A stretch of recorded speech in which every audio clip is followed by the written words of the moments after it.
She screamed into her phone. "Yes, officer. Hurry, there's a dangerous man on my property." I stood there in my own driveway, suitcase still in my hand, fresh off a 6-month deployment.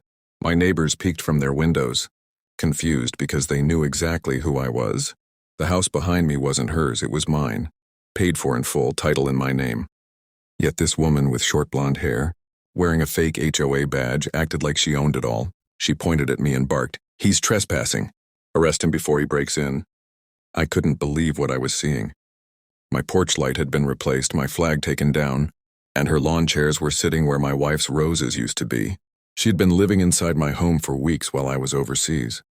When I tried to walk up the steps, she blocked me and shoved a paper in my chest, a printed notice with an HOA stamp. "You've been evicted. This is community property now," she said smugly. My hands tightened around the suitcase handle, but I stayed calm. Marines don't react, we strategize. Then came the sound of sirens. Real police pulled up, but before they could even ask questions, Karen ran to them shouting, "That's the intruder!" He tried to force his way into my house. "You need to take him away." The officer's eyes moved between her and me, uncertain. I could already feel the neighbors holding their breath. It looked like she was about to win. That's when I opened my wallet slowly and revealed a badge she never expected to see. "I'm Staff Sergeant Davis, United States Marine Corps," I said firmly, locking eyes with the officer. "This is my home. I have every document to prove it. And I've got security cameras inside recording everything she's been doing." Karen's smirk dropped so fast it was almost comical. The officer's hand shifted away from his cuffs and toward his notepad. And for the first time that night, I saw fear flicker across her face. Karen's voice cracked as she tried to laugh it off. "He's lying. He forged those papers. I've been the rightful resident for weeks." She waved the fake HOA letter again, but the officer's eyes narrowed. "He asked for my ID and home deed. I handed both over without hesitation." Karen leaned in, trying to talk over me. "Don't believe him, officer. He's dangerous, probably breaking in while I was asleep. I had to change the locks just to feel safe." The officer raised an eyebrow. "Change the locks? On a property you don't own?" Karen's face went pale, but before she could answer, I pulled out my phone and tapped into the security system I had installed before deployment. I turned the screen toward the officer and the neighbors who had now gathered on the sidewalk. Clear as day, the footage showed her dragging her belongings inside my home 3 weeks ago, waving around her fake HOA badge like she was in charge. The crowd gasped. Someone muttered, "She really moved into his house."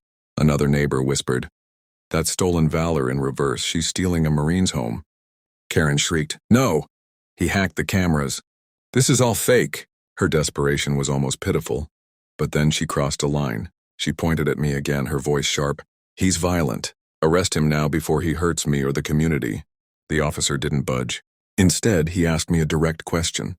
"Staff Sergeant, do you want to press charges?" Karen froze, her mouth falling open. I could see her confidence cracking, but I wasn't done yet. "Not just yet," I said slowly, keeping my tone calm but cutting.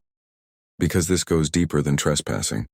She's been cashing rent checks, pretending to lease out my guest house. While I was serving overseas, the crowd erupted. Karen's secret side hustle was exposed right there in front of everyone, and for the first time, she didn't have a single word to defend herself.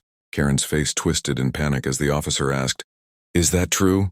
Have you been collecting money on a property you don't own?" She stuttered, "No. They paid me as a donation for community upkeep." But just then, a young couple stepped out from the sidewalk and shouted, "That's a lie. We gave her $200 last week for the guest house. She said she owned the property, and that we had to sign her lease agreement." The officer's pen froze midair. The neighbors murmured louder.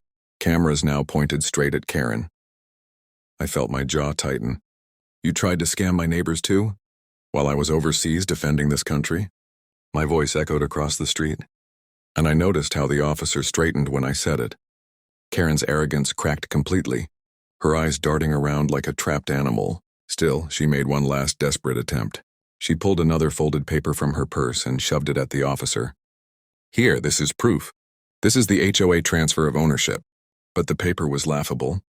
The officer tilted it under his flashlight and his lips curled. "This isn't even notarized. It's a printed Word document with clip art." The neighbors laughed, but my blood boiled. She's been living in my house, stealing my things, making money off my property. And now she's calling me a criminal? Karen suddenly lunged at my phone, trying to snatch it from my hand. "You don't get to show anyone that footage," she screamed.